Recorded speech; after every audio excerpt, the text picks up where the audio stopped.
Bismillahirrahmanirrahim. Assalamualaikum warahmatullahi wabarakatuh. Alhamdulillahi haqqa hamdi nahmaduhu wa nasta'inuhu wa nastaghfiruh wa na'udzu billahi min syururi anfusina wa min sayyiati a'malina. May yahdihillahu fala mudilla lahu wa may yudlilhu fala hadiyalah. Asyhadu alla ilaha illallah wa asyhadu anna Muhammadan abduhu wa rasuluh. Allahumma sholli ala sayyidina Muhammad wa ala ali sayyidina Muhammad. Subhanaka la ilma lana illa ma 'allamtana innaka antal alimul hakim. Rabbi shrah li sadri wa yassir li amri wahlul 'uqdatam min lisani yafqahu qawli, amma ba'd. Bapak Ibu sedaya, kita bersyukur kepada Allah atas semua nikmat yang Allah titipkan kepada kita. Kita memohon kepada Allah mudah-mudahan setiap nikmat menjadi wasilah kita semakin bertakwa kepada Allah, semakin taat kepada Allah Subhanahu wa taala. Salawat dan salam kita sampaikan kepada junjungan kita Nabi Agung Muhammad sallallahu alaihi wasallam. Semoga kita termasuk orang-orang yang dipilih oleh Allah agar lisannya mudah di dalam bersalawat kepada Nabi Muhammad sallallahu alaihi wasallam. Yang dengan itu insya Allah Allah akan pilih kita menjadi orang-orang yang mendapatkan syafaatnya. Sebagaimana Rasulullah sampaikan, barang siapa yang bersalawat kepadaku di pagi hari 10 kali dan sore hari 10 kali, maka dia berhak mendapatkan syafaatku. Maka mudah-mudahan kita bisa melaksanakan itu semua insya Allah. Bapak Ibu sedaya, insya Allah kita melanjutkan kajian kita. Sebagaimana disampaikan di minggu yang lalu, kita akan ngaji dengan model tersilabus, urut-urutan, karena ini kemudahan di dalam mendapatkan ilmu agami. Kalau belajarnya kita lompat-lompat terus, itu akan sulit untuk mendapatkan ilmu agami. Kita berharap betul sisa waktu umur kita bisa mendapatkan tambahan kebaikan sebagaimana Rasulullah berdoa, wal hayata ziyadatan li fi kulli khair. Rasulullah selalu minta kepada Allah, jikalau saya masih diberi kehidupan, masih diberi nafas, ziyadatan li fi kulli khair, agar menjadi tambahan fi kulli khair, kebaikan. Dan di antara kebaikan adalah bermajelis, menambah ilmu. Kita masih ingat kemarin kan, waktu saya sampaikan pertama itu, man yuridillahu bi khairan yufaqihu fiddin. Barang siapa yang Allah kehendaki kebaikan, maka Allah akan pahamkan persoalan agami kita. Itu yang pertama. Jadi tidak yang lain-lain, bukan diberi banyak harta, banyak rumah dan lain sebagainya. Yang akan dilakukan oleh Allah pertama kali ketika ingin kebaikan untuk seorang hamba, maka akan diperbaiki soal agama ini pun. Nah, kemarin kita sudah membagi lembaran kitab, ya. Kalau yang masih bawa dibuka, ya. Di kitab disebutkan, ya, di awal kitab sebenarnya ada tulisan Bismillahirrahmanirrahim. Kita sekarang akan bahas tentang permulaan kitab, dan ini menjadi muqaddimah pertama, ya, di dalam kitab akidah. Ya, menika ucapan Bismillahirrahmanirrahim. Kita memulai seluruh aktivitas kita dengan ucapan Bismillahirrahmanirrahim.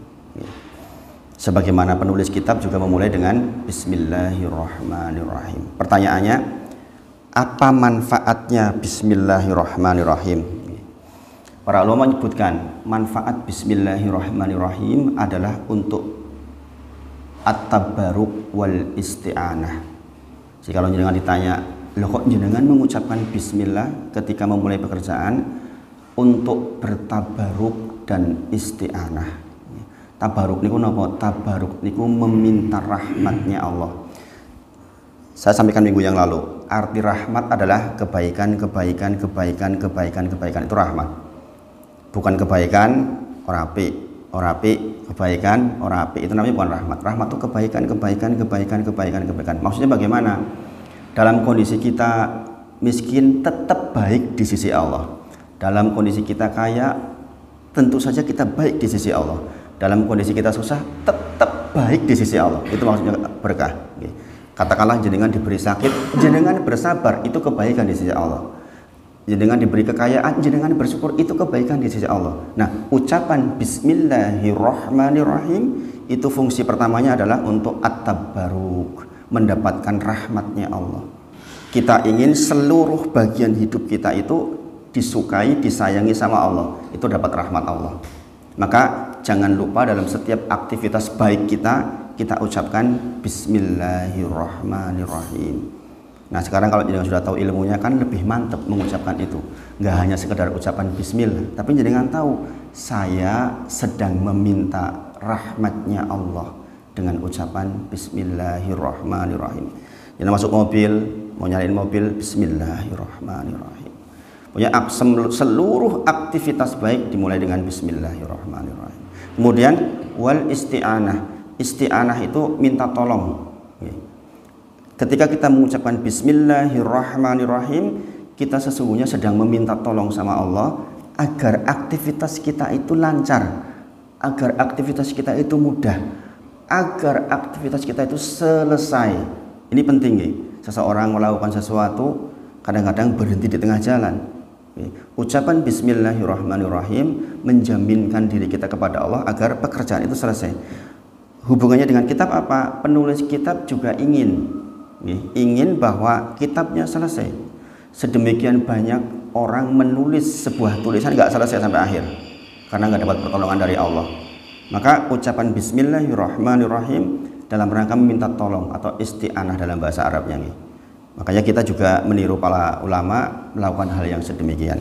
Kemudian Rasulullah bersabda, kulu kalamin, segala macam ucapan, au amrin, atau semua urusan, dzibalin, urusan yang penting, kemudian la yuftahu bi dzikrillah, tanpa dimulai dengan bismillah atau dzikrullah, maka fahuwa abtar, maka dia terputus. Ini penting kita pahami.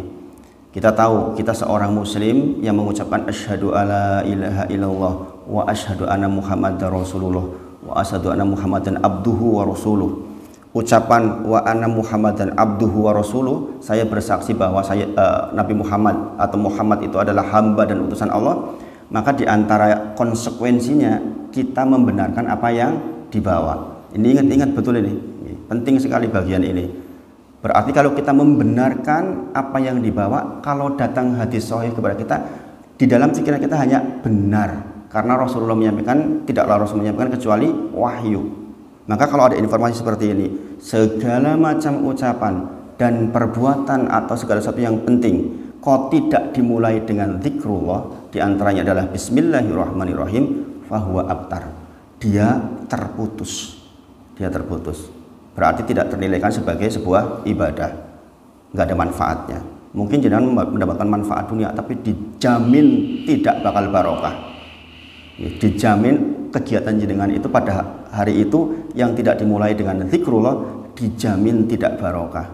Maka ini penting kita pahami. Kemudian jenengan bisa lihat di dalam surah An-Naml ayat ke-30. Surah An-Naml ayat ke-30. Kalau bisa jenengan punya alat tulis untuk mencatat sehingga nanti jenengan di rumah bisa baca ulang. Tapi saya rekam insya Allah, nanti saya share insya Allah, jadi nanti di rumah bisa diulang insya Allah. Surah An-Naml ayat ke-30, Allah berfirman, innahu min Sulaimana wa innahu bismillahirrahmanirrahim. Sesungguhnya surat ini dari Sulaiman, yang isinya pertama dengan menyebut nama Allah yang Maha Pengasih lagi Maha Penyayang. Ini suratnya siapa? Suratnya Nabi Sulaiman alaihissalam kepada Ratu Bilqis. Ada di dalam surah An-Naml ayat ke-30. Innahu min Sulaimana wa innahu bismillahirrahmanirrahim. Kalimat bismillahirrahmanirrahim di dalam surah An-Naml ini menggenapkan jumlah Bismillahirrahmanirrahim tetap menjadi sesuai jumlah suratnya. Kita tahu di dalam Al-Quran jumlah suratnya berapa? 114 surat. Gini bang, ada surat yang tidak dimulai dengan Bismillahirrahmanirrahim. Nggih menika surah At-Taubah, surah ke-9 atau surah Al-Baro'ah. Surah ke-9 di dalam Al-Quran. Jadi kalau di awal surat ada satu yang tidak menggunakan Bismillahirrahmanirrahim, karena itu cerita tentang perang-perang gitu, makanya tidak diawali dengan Bismillahirrahmanirrahim, digantikan di dalam surah An-Naml ketika Sulaiman memberikan surat kepada Ratu Bilqis. Maknanya apa ini maksudnya? Oh, ternyata para nabi pun memulai sebuah kegiatan dengan Bismillahirrahmanirrahim. Agama Islam itu agama yang meniru. Tidaklah jenengan diterima amalnya kecuali memenuhi dua syarat. Satu, ikhlas karena Allah. Yang kedua, iktiba. Iktiba itu mengikuti, meniru Rasulullah Muhammad SAW. Contoh misalnya, tadi ada yang batuk-batuk, Ibu. Saya sarankan jenengan melakukan madoh dan ikhtinsar, dan ikhtinsarnya yang maksimal, Bu. Insya Allah sembuh. Saya termasuk dulu yang sangat lemah badannya. Mudah banget kena demam. Setelah mempraktekkan sunnahnya Nabi Muhammad SAW, begitu ikhtinsak, tahu ikhtinsak ya? Nyedot air ketika wudhu sampai benar-benar kering di sini, sampai kerasa jenengan. Nggak cuma piuk-piuk sampai ke sini tok, tapi disedot sampai nyut gitu, sampai agak pegel. Insya Allah segala macam penyakit yang terkait dengan hal itu Allah sembuhkan. Dan ini dokter sudah mengakui.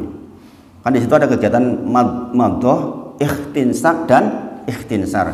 Madoh itu kita masukkan air, kemudian kita kumur-kumur, sambil itu kita masukkan ke dalam sini sampai pokoknya batasannya sampai kering gitu aja.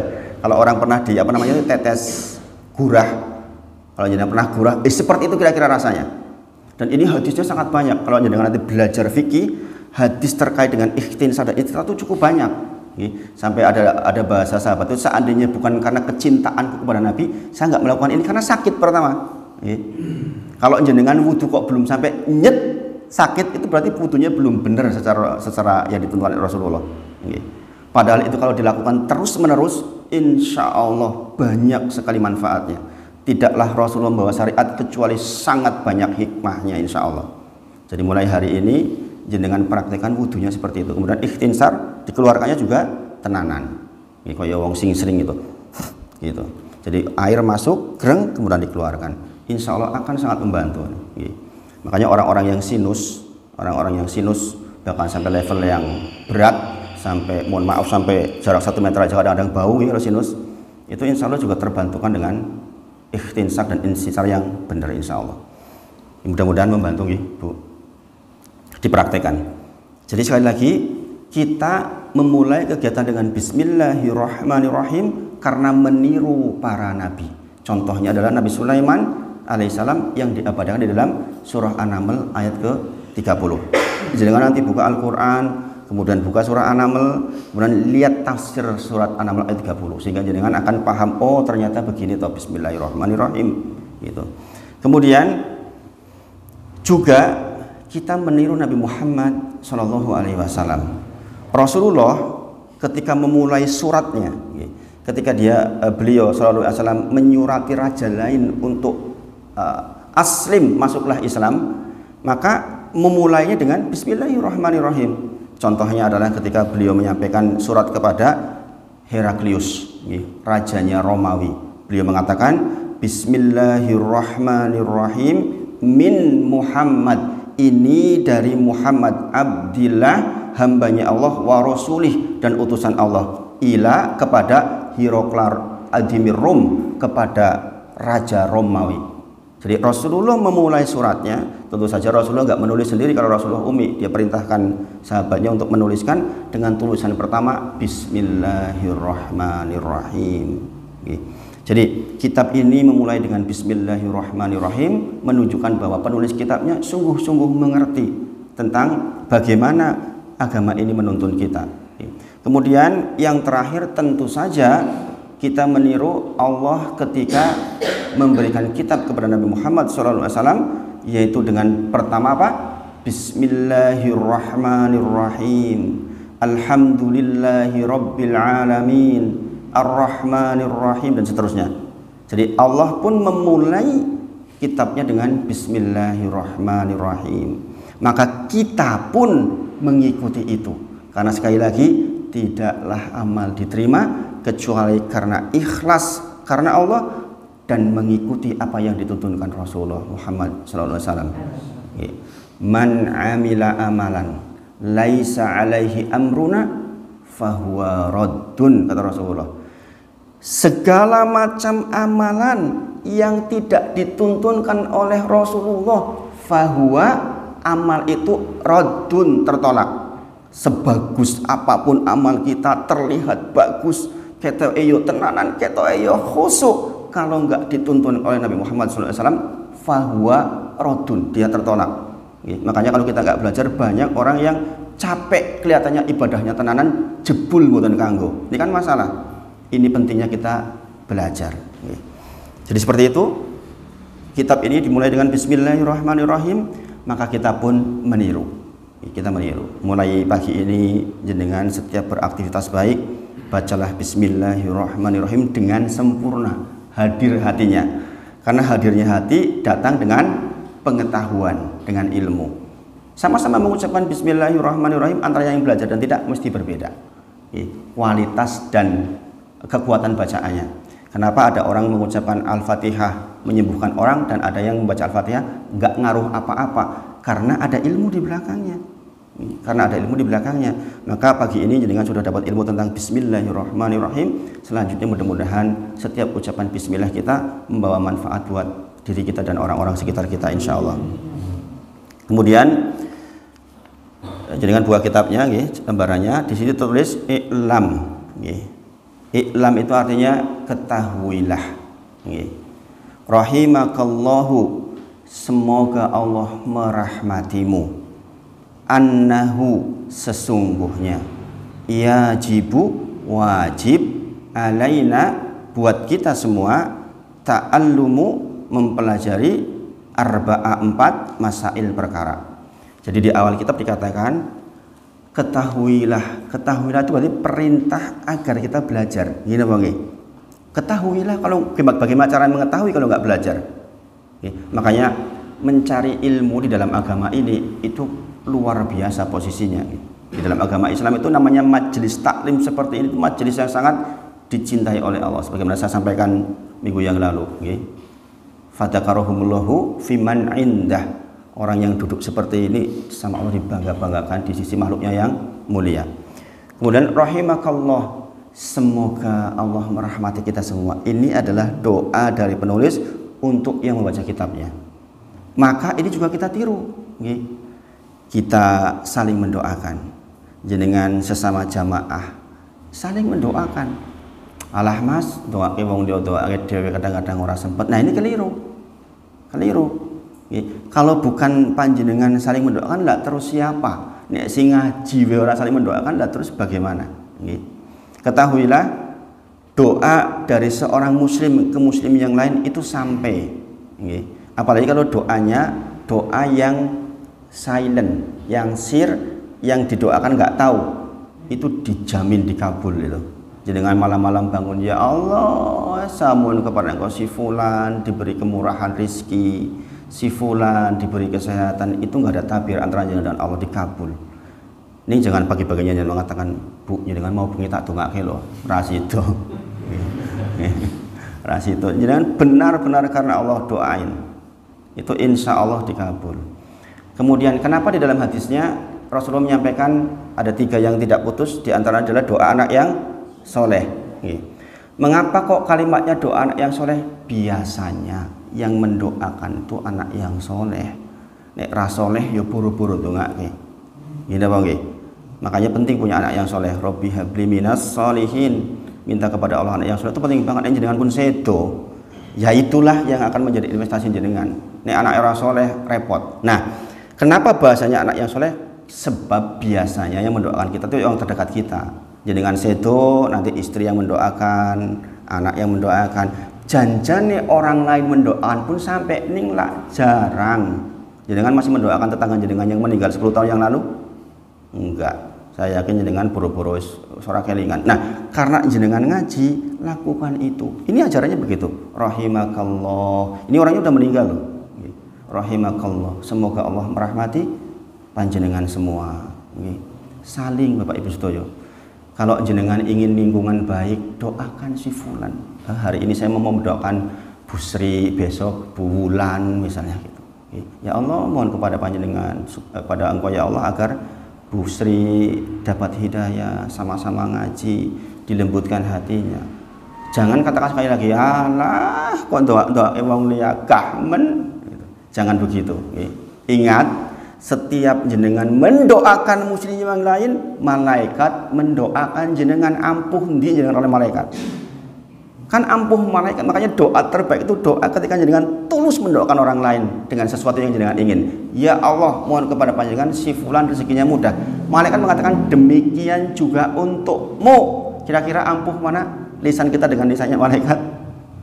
Ampuh lisannya malaikat. Insya Allah dikabul doanya jenengan. Kadang-kadang kita kan egois. Doa ada engko dek sing penak wegah aku. Nah, ini kan masalah. Ini artinya orang belum ngaji kalau begitu.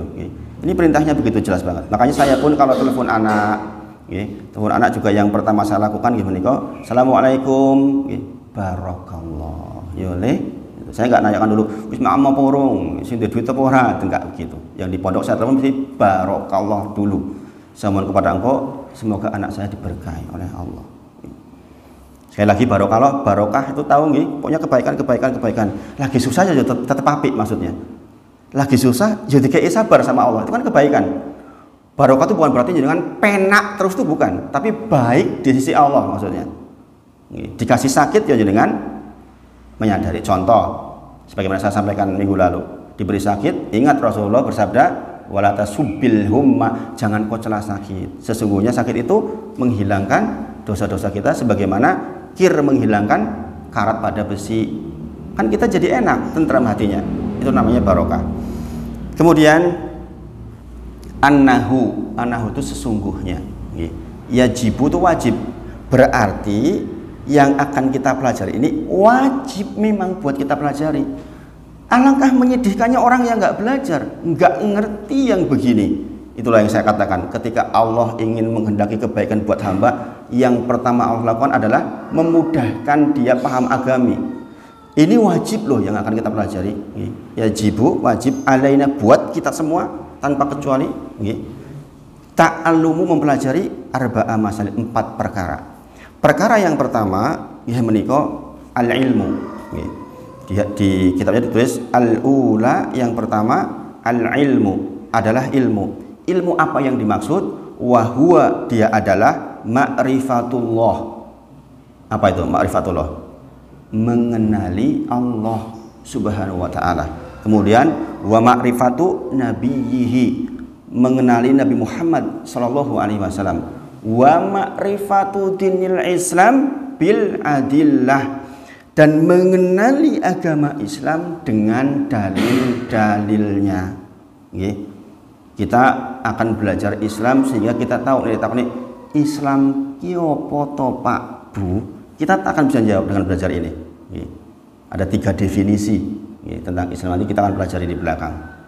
Jadi kita mempelajari bukan hanya ala kadarnya, tenanan, yang dengan itu kita akan paham betul. Jadi di sini katakan tentang ilmu yang dimaksud adalah ilmu tentang wa huwa ma'rifatullah wa ma'rifatun nabiyhi wa ma'rifatu dinil Islam bil adillah. Dan sekaligus ini adalah pertanyaan kubur kita. Sebagaimana saya sampaikan minggu yang lalu, jenengan masuk ke kuburan, ini pertanyaannya. Man rabbuka, man nabiyuka, kemudian apa agamamu? Bagi orang yang beriman akan bisa menjawab, bagi orang yang nggak beriman tidak bisa menjawab. Iman hanya bisa diperoleh dengan ilmu. Ilmu bisa diperoleh dengan belajar. Maka betul Rasulullah menyampaikan, man yuridillahu bi khairan yufaqihu fiddin. Barang siapa yang dikehendaki oleh Allah kebaikan, akan dipahamkan persoalan agama ini pun. Dimudahkan jadi dengan duduk di majelis, dimudahkan tindak teng majelis. Lagi pula Bapak Ibu Sedoyo, betapa keringnya orang hidup kok nggak belajar. Kebayang nggak sih? Saya nggak kebayang Pak. Seandainya saya hidup hanya untuk berangkat kerja, cari uang, makan, ketemu istri, ngopi anak, malam tidur, bangun lagi, cari makan lagi, cari kerja lagi. Kepripun coba seperti itu? Betapa keringnya kita tahu tua mati. Mengerikan kan? Mengerikan. Bayangkan, padahal yang akan memandu kita berbuat baik itu ilmu. Bayangkan Bapak Ibu, ada satu keluarga, jumlahnya misalnya 8 atau 9 orang. Kan tentu saja berbeda-beda tuh nasibnya. Ada yang rezekinya sangat baik, ada yang baik, ada yang kurang, ada yang kurang. Seandainya keluarga itu keluarga yang beragama dengan ilmu, pastilah yang berkelebihan ini nolongin yang susah. Jangan sampai yang susah itu minta kepada yang kaya raya. Seharusnya yang kaya raya datang kepada yang susah untuk menolongnya. Itu kalau yang kaya raya punya ilmu agama. Bentuk syukur atas titipan Allah terhadapnya, nolongin saudaranya. Sehingga kalau Islam jalan, sesungguhnya masing-masing keluarga enak semua. Karena apa? Bagi yang kaya ini peluang untuk bersedekah, bagi yang miskin ini juga peluang untuk bersabar. Nggak mungkin tuh satu keluarga sama susah kabeh apa sugih kabeh gitu. Ada mungkin yang susah semua, dia masih punya saudara yang lain. Artinya apa? Sungguh ilmu itu akan menuntun kepada kebaikan. Tidak jarang saya melihat keluarga yang satunya susah, yang satunya seneng banget, nggak pernah nilai yang susah ini. Ini masalah besar. Makanya ketika Ramadan kemarin saya sampaikan menjelang Syawalan, di antara fungsi silaturahmi loh. Silaturahmi itu untuk siapa? Untuk kerabat. Untuk kerabat, bukan untuk orang lain. Silaturahmi di dalam bahasa syariat itu untuk kerabat. Kerabat itulah orang yang masih punya hubungan darah. Jadi banyak orang yang rajin reuni, ikine lali. Adik kandungnya lagi susah, sepupunya lagi susah. Itu secara syariat itu keliru besar. Berarti orang ini melakukan hidup tanpa ilmu. Sebelum reuni SMP SMA, ini selesai dulu nih kerabatnya. Jangan sampai kerabat ada yang susah. Kadang-kadang orang bisa baik sama teman SMP-nya, baik tata katanya dengan orang teman SMA-nya, ning karo sedulure malah isih gelut. Itu nggak masuk surga yang seperti itu. La tadkhulul jannata qati'un, kata Rasulullah. Tidak masuk surga orang yang memutus silaturahmi. Bayangin, tidak masuk surga orang yang memutus silaturahmi dan nggak mendapatkan ampunan. Mengerikan kan? Makanya sekali lagi berilmu itu sangat penting. Kemudian di sini dikatakan tentang ilmu, secara umum ilmu dibagi menjadi dua, yaitu ilmu dunia dan ilmu akhirat. Tentang ilmu dunia nggak akan saya ceritakan ke jenengan lebih pinter insya Allah dengan masing-masingnya. Ada yang berprofesi sebagai guru, ada yang sebagai dosen, ada yang berprofesi sebagai ngurusi bengkel, macam-macam lah. Itu ilmu dunia. Dan ilmu dunia itu secara umum dibagi menjadi ilmu yang fardu ain dan fardu kifayah.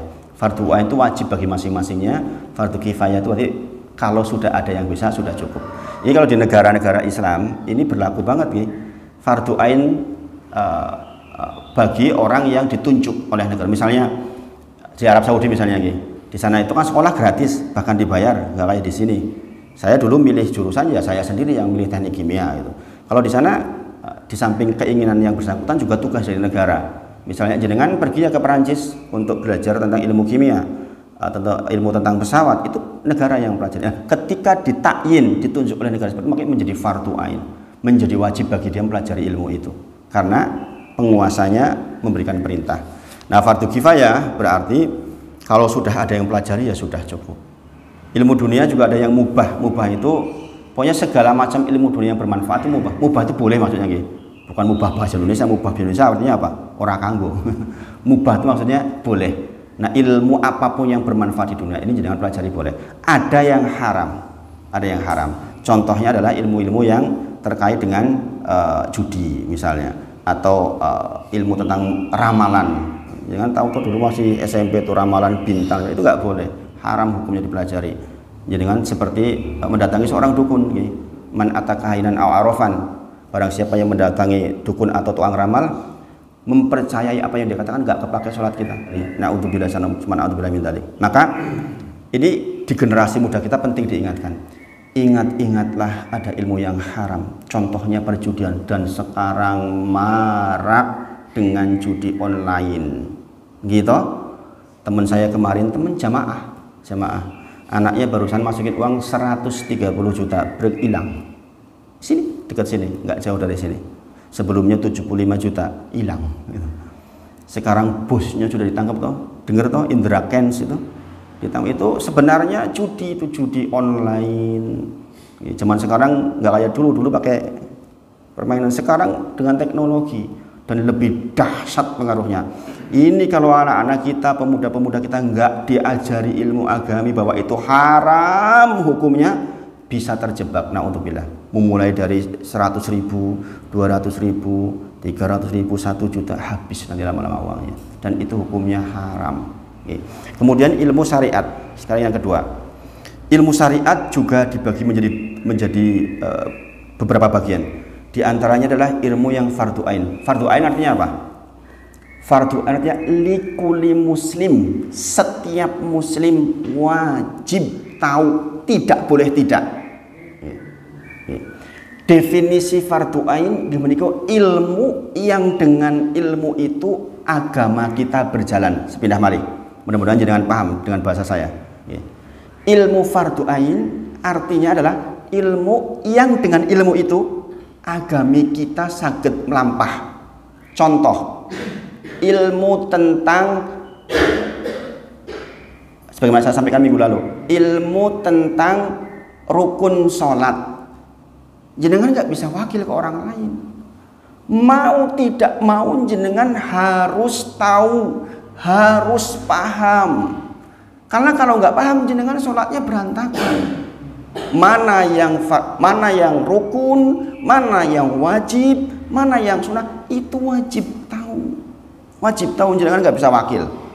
Tata cara wudhu yang benar itu fardu ain, wajib buat jenengan untuk mengetahui. Mengapa? Ada syarat sahnya sholat. Sholat menjadi tidak sah kalau nggak ada itu, yaitu wudhu. Ini apa nggih? Berarti ilmu tentang wudhu ya wajib setiap kita paham betul tentang wudhu. Karena kalau nggak jalan agama ini panjenengan. Paham nggih? Maka sekali lagi, ilmu fardu ain menika ilmu ingkang dengan ilmu menika agami kita melampah. Berarti kalau nggak ada ilmu itu nggak jalan agama kita. Ilmu tentang zakat jenengan juga harus paham. Meskipun ini bisa menjadi fardu kifayah. Kalau sudah ada yang pelajari dengan sungguh-sungguh, jangan tanya kepada yang bersangkutan bisa. Tapi untuk yang jenengan harus lakukan sendiri, ya wajib fardu ain jenengan tahu. Kalau jenengan nggak tahu berarti agama ini jenengan nggak melampah. Podo karo calon neraka jahanam, naudzubillah. Ilmu tentang akidah, ilmu tentang ucapan la ilaha illallah dengan sempurna itu fardu ain, wajib jenengan tahu. Itu yang akan kita pelajari salah satunya di sini. Ketika kita bicara la ilaha illallah berarti kita belajar tentang akidah. Niku juga wajib fardu ain jenengan paham. Sehingga jenengan tidak akan masuk secara tidak sengaja kepada kesyirikan. Contoh, rasa takut, al-khauf. Nanti kita akan pelajari namanya anwaul ibadah. Jenis-jenis ibadah diantaranya adalah al-khauf. Al-khauf itu rasa takut. Rasa takut itu ibadah. Kalau jenengan nggak belajar begini, bisa jadi nggak tahu, saya yakin Pak. Oh, jebul rasa takut itu ibadah. Dalilnya sangat banyak dalam Al-Quran. Kalau ibadah berarti hanya untuk Allah saja. Ingat, kalau segala sesuatu kok terkategorikan ibadah, berarti itu hanya boleh untuk Allah. Dalilnya apa? Wala takhaufuhum wa khaufuni, kata Allah. Jangan kau takut kepada mereka, takutlah kepadaku, kata Allah. Contoh, jenengan ada sebuah cerita, ceritanya lucu nih. Seorang ustadz menceritakan tentang ketika dia bersama dengan seorang tentara gagah, sterek, ganteng gitu kan. Nyupiri dia, kemudian ustadz di sampingnya lewat sebuah jembatan. Kemudian dia din ditanya, "Kenapa, Pak? Kenapa kok gitu? Engko nek ora kaya ngene jarene iki mobilnya engko terus keguling." Berarti dia takut kepada sesuatu dengan pengagungan yang nggak kelihatan, gaib. Itu syirik. Itu syirik. Kalau jenengan dalam kondisi seperti itu, dengan keyakinan seperti itu, jenengan kecelakaan betul meninggal, neraka jahanam selama-lamanya itu. Nggak bisa keluar. Karena dosa-dosa yang lain itu diampuni oleh Allah, tidak dengan dosa syirik. Surah An-Nisa ayat ke-48. Innallaha la yaghfiru ayyushraka bih wa yaghfiru ma duna dzalik liman yasha. Allah tidak mengampuni dosa syirik dan Allah mengampuni dosa lain apapun selain syirik. dosa zina itu masih diampuni. Sedang berzina sama selingkuhannya mati, itu masih bisa diampuni oleh Allah. Sedang mencuri ditembak polisi mati, masih bisa diampuni oleh Allah. Tapi tidak dengan syirik, dengan menyembelih hewan untuk pengagungan, untuk diserahkan kepada yang gaib, jenengan mati di neraka jahanam selama-lamanya, nggak bisa keluar. Nah, makanya saya bilang mempelajari ilmu akidah itu sungguh sangat penting, sungguh sangat penting. Karena apa? Dalilnya sangat jelas. Jangan nanti buka surah An-Nisa ayat 48. Kita juga akan belajar nanti di belakang. Innallaha, sesungguhnya Allah, la yaghfiru, tidak mengampuni, ayusyraka bih, dosa karena kesyirikan, wa yaghfiru, dan Allah mengampuni ma duna dzalik liman yasha, apa-apa selain syirik. Itu penting sekali kan? Bayangkan kalau kita nggak tahu, tiba-tiba kita melakukan kesyirikan tidak jelas. Na'udzubillah min dzalik. Nah, sekali lagi, ilmu yang fardu ain, gimana kok ilmu yang dengan ilmu itu agama kita melampah. Berarti Bapak Ibu sedaya, mempelajari bab fikih juga penting. Beberapa masjid itu kajian kayak gini nggak seminggu sekali, Pak Bu. Seperti yang tempat saya di Gunung Sembutu, Rabu pagi itu dengan saya akidah, Sabtu pagi dengan ustadz yang lain belajar tentang fikih. Kadang-kadang ada tambahan-tambahan yang lain. Kadang-kadang ngundang tim untuk belajar sholat jenazah. Jadi sekali lagi, masjid itu tugas DKM sebenarnya paling utama itu mendatangkan ilmu. Jadi kalau jenengan dipasrai jadi DKM, Dewan Kemakmuran Majelis Takmir, itu kewajiban pertama itu mendatangkan ilmu untuk jamaahnya. Itu yang paling utama sebenarnya. Karena dengan ilmu nanti akan makmur masjid. Akan makmur masjid. Kalau nggak dengan ilmu susah makmur masjidnya. Juga lingkungannya nggak tentrem. Kalau nggak pada berilmu tuh nggak tentrem. Kalau berilmu nggak ada gontok-gontokan, insya Allah ngapain gontok-gontokan? Repot banget, kita ngurusin ilmu aja susah kok ngurusin gontok-gontokan. Makanya ini penting sekali dengan pahami untuk mendatangkan ilmu, khususnya yang dipasari untuk jadi takmir masjid. Hati-hatilah, pertanggungjawaban jenengan di sisi Allah itu berat kalau jenengan nggak mengamalkan dengan baik. Kalau nggak keliru suruk berapa? 50 nggih. 50 sekian. 58. Nggih. Jadi kita sampai suruk insya Allah. Saya kasih kesempatan sedikit untuk bertanya kalau ini kalau waktunya cukup insya Allah. Kemudian fardu kifayah, ilmu syariat, ilmu agama yang fardu kifayah. Contohnya adalah ilmu usul fikih. Ini jangan tidak harus. Kalau ada orang yang sudah mempelajari cukup. Jangan cukup bertanya saja. Usul fikih itu misalnya gini. Fikih itu kan tata cara ibadah. Kalau usul fikih itu mempelajari tentang mengapa ada hukum itu. Contoh. Homer itu haram. Itu fikih. Produknya adalah homer haram. Ilmu usul fikih mempelajari tentang mengapa atau ilatnya, alasannya homer itu haram. Oh, ilatnya adalah memabukkan. Paham ya? Berarti kalau ada zat-zat lain yang punya ciri dan sifat mampu memabukkan, maka itu jadi haram juga. Itu namanya usul fikih. Nah, ini dipelajari oleh orang-orang yang belajar sungguh-sungguh. Nah, ini tidak wajib buat jenengan. Itu hifayah. Artinya kalau jenengan lakukan baik, tidak pun tidak berdosa. Tidak dengan yang fardu ain tadi.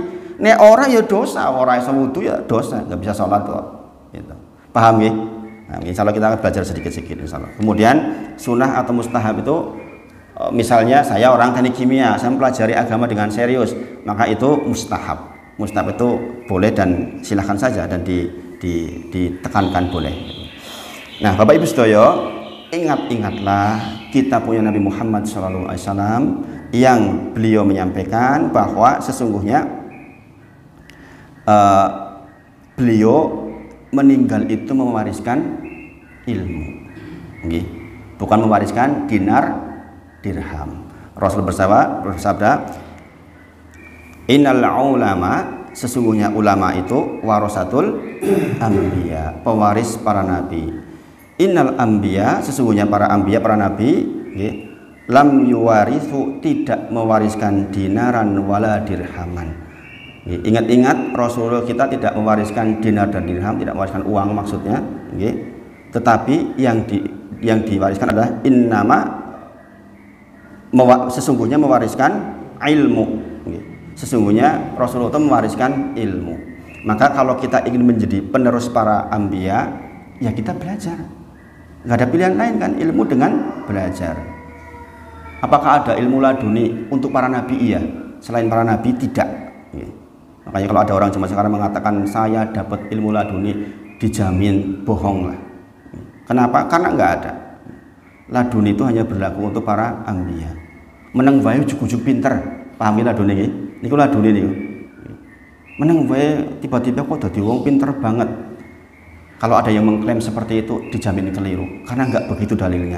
Dalilnya ilmu itu bita'alum, dengan belajar, Nek rasinau yo ora iso. Kenapa? Imam Syafi'i belajar kepada Imam Malik. Orang-orang hebat itu belajar semuanya. Imam Ahmad itu sampai 2 tahun nggak pernah merebahkan badannya. Kalau ingin tidur cuma begini sambil pegang buku, kakinya ke atas, nggak pernah rebah 2 tahun. Imam Ahmad rahimahullah ta'ala, imam madhab yang keempat. Bayangkan betapa mereka meluangkan waktu luar biasa. Jadi Bapak Ibu sedaya, setelah jenengan tahu ini, eman-eman toh jenengan buka YouTube yang nggak manfaat. Jenengan sering toh video-video pendek itu sering banget mengambil waktu kita loh Bapak Ibu sedaya. Yang cuma 1 menit 2 menit itu dibagi ke lewat WA, dibagi lewat jenengan buka 1 menit hilang, buka lagi 1 menit hilang. Bayangkan betapa setan itu sekarang dahsyatnya mengambil keberkahan dari kita dengan media sosial. Kalau udah belajar begini, istighfar segera. Buka YouTube, mentolong lama, istighfar. Mending untuk baca ayat, mempelajari tafsirnya. Wong maca ayat, maca tafsir we urung, lah kok nonton sing ora karu-karuan. Betapa eman-emannya, tahu-tahu mati kita. Na'udzubillah. Ingat sebagaimana saya sampaikan, akmar umat baina sitin ila sab'in. Umur umatku Rasulullah antara berapa? 60 sampai 70 saja. Wa aqalluhum yajuzu dzalik. Sedikit yang dilebihkan dari angka itu. Nek saiki saya duwe 55. Kalau dikasih 63 kurang berapa tahun itu? 8 tahun. 8 tahun lama, sebentar. 8 tahun itu sebentar banget. Sebentar banget. Jenengan memaksakan seperti apa? 60 lewat, yakin sudah mulai kurang kesehatan jenengan. Jangan kok 60, 40 lewat udah mulai pegel-pegel toh. Kita belajar sudah susah, mata melihat sudah kurang enak. Allah berfirman, wa ja'akumun nadir, kepadamu akan diberikan tanda-tanda kematian. Rambut putih, mata nggak enak, itu tanda-tanda kematian yang kalau orang berpikir, sisa waktu saya tinggal sedikit, lah kok sempet-sempetnya buka-buka yang lain, tidak membuka Al-Quran, itu kebodohan luar biasa. Alif lam mim dzalikal kitab la raiba fihi hudal lil muttaqin. Ini Al-Quran, tidak ada keraguan di dalamnya, petunjuk bagi orang yang bertakwa. Sekali lagi apa? Petunjuk bagi orang bertakwa. Lah petunjuknya itu malah nggak dibuka, kan masalah. Kita membuka yang lain-lain banyak gitu, itu nggak dibuka, masalah besar banget buat kita. Na'udzubillah min dzalik. Kemudian Allah berfirman di dalam surah Fatir ayat 28, dengan tulis surah Fatir ayat 28. Innama yakhshallahu min ibadihil ulama. Ini sedang membahas apa? Sedang membahas yang pertama ini Mas ini. Bayangin, tulisannya masih gini, pembahasannya banyak banget kan. Ini belajar kitab tuh begitu. Innama yakhshallahu min ibadihil ulama. Innama yakhshallaha min ibadihil ulama. Surah Fatir 28. Sesungguhnya yang takut kepadaku, kata Allah, itu para ulama. Maksudnya ulama di sini apa? Orang yang berilmu, orang yang ngerti. Orang yang berilmu itulah yang takut kepadanya, kepada Allah. Dengan ketakutannya itu akan melahirkan kebaikan. Ilah saya tuh takut sama Allah. Nek ramakat yang masjidku ya wedi. Eman-eman Allah perintahkan oleh Rasulnya wajib buat laki-laki ke masjid. 3 mazhab mengatakan wajib laki-laki itu sholat di masjid. Hanya mazhab Syafi'i yang mengatakan sunnah. Itu pun sunnahnya mustahab, sunnah yang ditekan banget. Sampai-sampai ada ulama menyampaikan andai Imam Syafi'i hidup zaman sekarang juga sama mewajibkan. Jadi laki-laki itu sholat wajibnya di masjid, kan? Kalau kita takut kepada Allah, dengar seperti itu kita berangkat. Kisahnya Yusuf alaihissalam. Yusuf alaihissalam itu dikondisikan dengan Zulaikha sudah di kamar, sudah ditutup, yang goda orang cantik luar biasa, juga pejabat kaya raya. Tetapi apa yang dilakukan oleh Yusuf alaihissalam, dia lebih memilih penjaranya. Dia takut kepada Allah. Ketakutan kepada Allahnya mengalahkan nafsunya. Ketakutan kepada Allah di diri kita membuat kita arep buka-buka sing ora bener mohlah. Paham nggih? Dan itu bisa dilakukan kata Allah, innama yakhsyallaha min ibadihil ulama. Yang bisa takut kepadaku itu orang yang berilmu di antara kalian. Nek orang berilmu yo ora wedi wong yo ora ngerti. Paham nggih? Jenengan datang lewat ke sebuah tempat, diberitahu bahwa di situ biasanya ada macan lho Pak. Karena jenengan tahu kan jadi takut, paham? Tapi kalau nggak tahu bablas wae orang ngerti kok. Sangat dipahami nggih? Demikian juga rambu-rambu agami yang takut kepada yang tahu. Yang tahu siapa? Yang berilmu. Dan ini firman Allah, bukan main-main. Innama yakhsyallaha min ibadihil ulama. Ini sedang bercerita tentang ilmu. Kita sedang membahas tentang ilmu, bahwa ternyata yang bisa punya ketakutan kepada Allah itu juga ulama. Ingat, rasa takut itu ibadah yang hanya boleh diserahkan kepada Allah. Sangat dipahami nggih? Ada takut yang boleh tidak kepada Allah, takut apa namanya? Takut tabi'i. Contoh, takut ketinggian. Itu boleh. Itu jenengan takut tabi'i namanya. Tapi takut dengan pengagungan, maka itu hanya untuk Allah. Contoh, kalau saya nggak masang sesaji nanti kira-kira saya bakalan ciloko. Itu takut dengan pengagungan itu namanya. Itu yang nggak boleh itu. Itu yang namanya kesyirikan. Kalau jenengan lakukan itu, jenengan meninggal di neraka jahanam selama-lamanya. Naudzubillah. Betapa pentingnya kita belajar. Kalau nggak belajar bisa kejeblos aja deh. Kemudian Rasulullah menyampaikan, khairun nas, yang paling baik di antara kalian adalah anfa'uhum linnas, yang paling banyak manfaatnya buat manusia lain. Nah, Bapak Ibu Sedoyo, hadis ini menyampaikan secara tersirat bahwa berilmulah di antara kalian.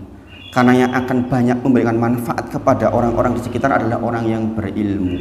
Kenapa jenengan purun tindak kerja bakti? Karena berilmu. Oh, agama menyarankan ke saya harus punya hubungan baik dengan masyarakat. Maka jenengan tindak kerja bakti. Produk orang yang berilmu itu isinya cuma barokah baik terus begitu. Di lingkungan dia baik, di mana-mana dia baik. Maka sampai hari ini pun saya juga masih melakukan hal yang demikian. Kadang-kadang saya pendatang, saya di sana masih ngontrak rumahnya. Sepasca saya hijrah, saya nol semua, rumah ngontrak lagi, padahal dulunya pengusaha perumahan. Karena ingin benar-benar memurnikan agami. Saya di situ ngontrak, ketika ada aktivitas kegiatan lingkungan saya tetap ikut. Sampai pun bikin glogor. Tahu, saya dulu nggak tahu istilah glogor. Glogor tahu gini orang Jogja. Gawe lubang untuk mayit itu, ya saya ikut sekali waktu. Kerja bakti, nanti habis ini saya kerja bakti ini. Habis ini ngecor itu bisa seharian pulang. Saya udah minta ke Pak RT, saya insya Allah bantu separuh hari lah. Karena sore harinya saya punya kegiatan lagi. Malam juga nanti saya ngisi lagi. Jadi khairun nas, yang paling baik di antara manusia adalah anfa'uhum linnas, adalah orang yang paling banyak manfaatnya buat orang lain. Bagaimana kita bermanfaat buat orang lain? Itu harus dengan ilmu pula. Kalau nggak berilmu, alah orang urusan ben dirosone yo ben tonggone ngopo. Nah, ini kan masalah. Maka sekali lagi, bab yang pertama adalah al-ilmu. Adapun ilmu yang dimaksud di dalam kitab ini adalah ilmu tentang mengenal Allah, mengenal Nabi Muhammad SAW, dan mengenal agama. Itu yang akan kita pelajari intinya. Yang sekaligus adalah pertanyaan dari kita di alam kubur. Sisa waktu untuk tanya jawab. Kalau ada yang bertanya, monggo. Kita lanjutkan pembahasannya minggu depan tentang mengamalkan, mendakwahkan, dan bersabar di atasnya. Monggo yang mau bertanya. Nggak bertanya karena bingung, apa karena paham? Mudah-mudahan karena saking pahamnya gitu. Penting makanya dengan membuat catatan itu penting supaya lebih mantap belajarnya. Pindah malih kalau belajar sama Pak Wahid, nggak banyak guyonnya. Karena Pak Rasulullah bersabda, barang siapa yang banyak guyon, qaswatul qalbi, dia akan keras hatinya, nggak mudah tersentuh, nggak senang ibadah. Jangan perhatikan orang yang senangnya geguyon, tuh ibadahnya nggak bisa konsentrasi. Terus lo yang menyampaikan, bukan saya. Makanya secukupnya. Kalau kita ngaji ya serius, supaya mendapatkan ilmu, dapat keberkahan insya Allah. Tegang juga tidak tegang toh? Enggak tegang, nggak belajar dengan saya. Enggak ya, insya Allah. Ya demikian yang dilakukan oleh para ulama untuk mengajarkan yang bermanfaat setiap kalamnya, insya Allah. Ada pertanyaan? Kalau nggak ada pertanyaan saya tutup ya. Nanti kita nunggu sholat syuruk yang mau menunggu, kalau enggak juga enggak apa-apa. Jadi kita tutup dengan kafaratul majlis. Subhanakallahumma wa bihamdika asyhadu alla ilaha illa anta astaghfiruka wa atubu ilaik wa akhiru da'wana alhamdulillahirabbil alamin. Assalamualaikum warahmatullahi wabarakatuh.